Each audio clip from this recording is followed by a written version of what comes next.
नमस्कार मंडळी, सुप्रभात सगळ्यांना. नाश्त्याची वेळ झाली. तर नाश्त्यासाठी आज काय करायचं, तर नेहमीच पोहे खातात त्याच्यामुळं पोहे करते, कधी थालीपीठ वगैरे देखील करत असते. तर नाश्त्यात आज म्हटलं पोहे करायचे. तर तेल तापत ठेवलं कढईत. आता आपण अर्धा चमचा टाकणार आहोत मोहरी, अर्धा चमचा हळद, त्याच्यानंतर मिरच्यांचे तुकडे. आणि सासूबाईंना शेंगदाणे चालत नाही, त्यामुळे कोथिंबीर देखील चालत नाही, म्हणून साधारण पद्धतीने त्यांना पोहे करून देत आहे. तर आता मिरच्या आपल्या टाकून झालेले आहेत. आपण पोहे आता त्याच्यात मिक्सअप करत आहोत. हे बघा, पोहे टाकून झाले आहेत. आता आपण टाकणार आहोत मीठ. आता मीठ टाकून झाले, त्याच्यानंतर पोहे थोडे मिक्सअप करून घेऊ. थोडेसे हलवून घ्यायचे.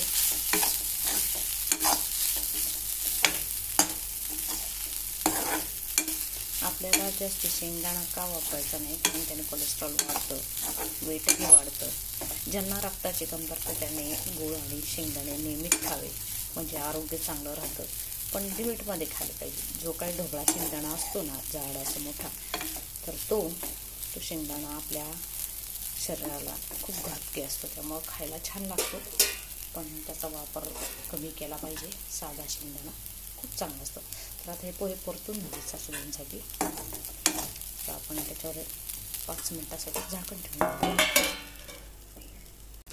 तर तुम्हाला मी दाखवते कुठल्या पद्धतीचा शेंगदाणा तुम्ही वापरू शकता. तर हा बघा, हा आपला गावरान शेंगदाणा. तो कसा ओळखायचा? जो शेंगदाणा बारीक नाजूक असा पातळ असतो, हे बघा, लहान मोठा असतो, तो चांगला असतो तब्येतीला. ह्याने कोलेस्ट्रॉल तुमचं वाढत नाही, आणि तो पण थोड्या प्रमाणातच खायचा. आणि जो ढोबळा शेंगदाणा तुम्हाला माहिती असेल, खारेदाणे आपण जे विकतची बाहेर घेतो ना, ते खारेदाणे, तोच मोठा ढोबळा शेंगदाणा, त्याने कोलेस्ट्रॉल तुमचं नक्की वाढतं शरीरात, आणि हार्टचा प्रॉब्लेम होत असतो. त्याच्यामुळं खाताना नेहमी असे छानसे नाजूक शेंगदाणे खायचे. आता आपले पोहे तयार झालेच असतील. तर हे बघा, एकदम रेडी.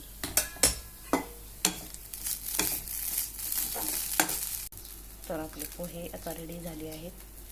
त्यामुळं सासूबाईंना आता पोहे आपण नाश्त्याला देत आहोत. व्हिडिओ आवडला लाईक, शेअर आणि सबस्क्राईब करायचा. धन्यवाद.